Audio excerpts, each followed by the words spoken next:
sure going through supplies. I walked through the other area of the tent setup where you can buy all your Jaguar and Grambling apparel, chains, hats, jackets, whatever you're looking for. They have it. Just watching the people slowly, because I know in about 3 to 4 hours that place is going to be so packed. You're not even going to be able to see the people who running it, because you're going to see nothing but people trying to spend money with these vendors. And that's the part that I soak in as I walk through the city. I just look at it and say, man, I just know in a couple of hours when I look around, it's going to be a completely different scene.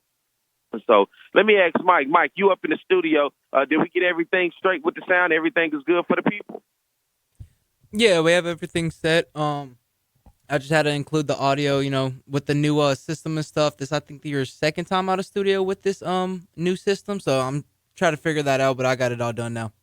Thank you. See you, my man Mike hard at work over in that studio. And also, ladies and gentlemen, like he just said, we're switching over with a new system, a new program. So working the bugs out with that, and then with me on the road, I'm going to be on the road today. I'll be on the road next week for the SWAC Championship, as it's going to be held up in Jackson, Mississippi. And I hope to be on the road the week after that to Atlanta for the Celebration Bowl. But we're taking one game at a time, and I think that's what Coach Terrence Graves is going to start with, telling his team this morning when they get into the Superdome, taking it one game at a time, just trying to go 1-0, because what you don't want to do is ever overlook an opponent because you think you're something bigger down the road. We know the SWAC Championship is there, but business has to be taken care of first today, and that business is taken care of this big Bayou Classic between Southern and Grambling. Of course, Southern is wrapped up the SWAC West, but Grambling is saying, look, I'm trying to send you to that SWAC Championship with a loss,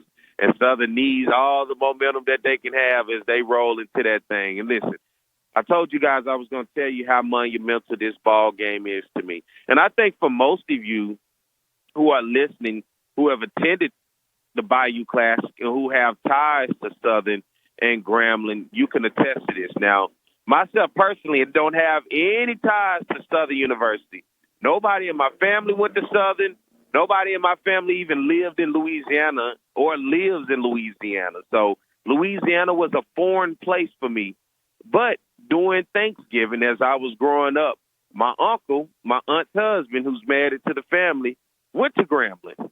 And so as a kid in the 90s growing up along with my cousins, in those days, we all got together a lot more than probably what we do now as a family.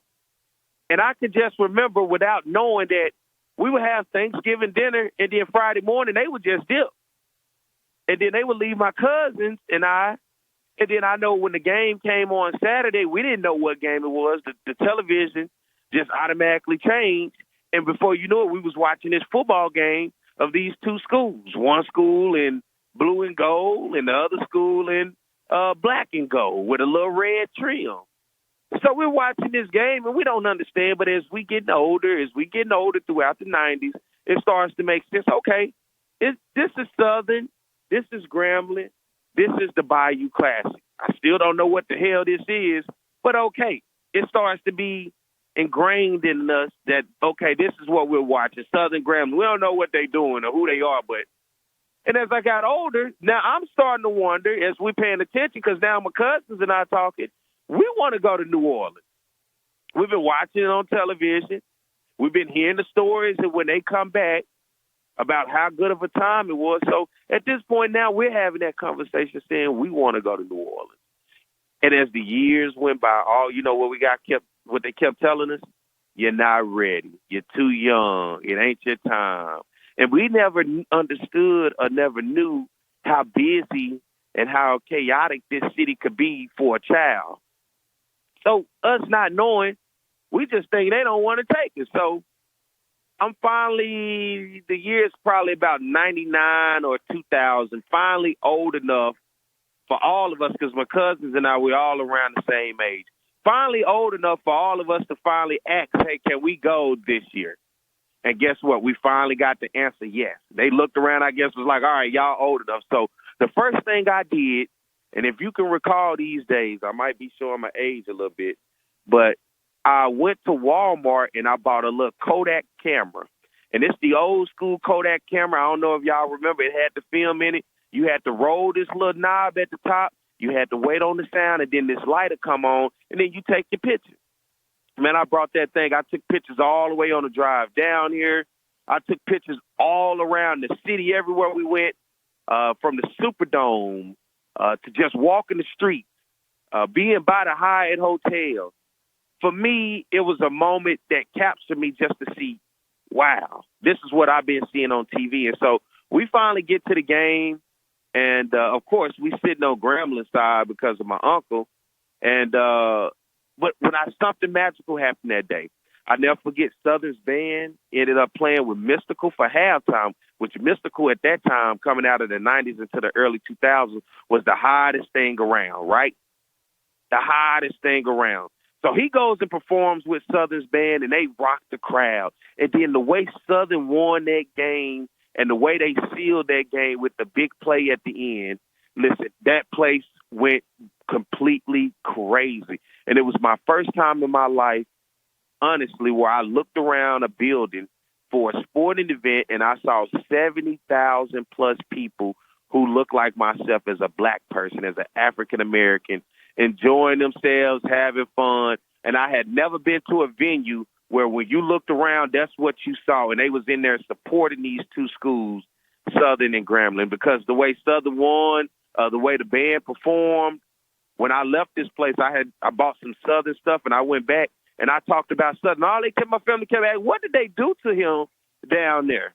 And my aunt said, I don't know. He just fell in love with him. And ever since then, that moment, I went and I got those pictures developed. Y'all remember going to Walmart, some of you guys, and you take them in there, that 1 hour film, and you go in there and they get your film ready in 1 hour.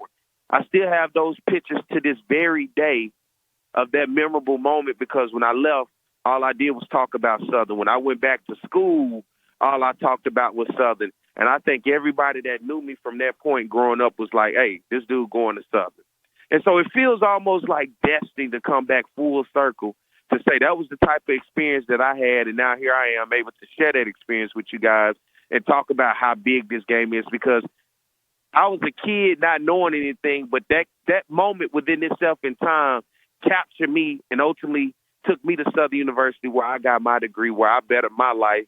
And now here I am, and hopefully that same energy, that same moment, mesmerizing moment, still lives within that Superdome right here in New Orleans, to where that next generation of that young kid who has watched this game on television and seen all the videos on YouTube and across social media, that when they get there in that Superdome today, that same memory, that same feeling, that continues to that next generation. And it'll be a young person in here inspired today to say, you know what, I fell in love with this game because I finally attended it, and now I'll decide to want to go to Southern and Grambling. That's what makes this game special.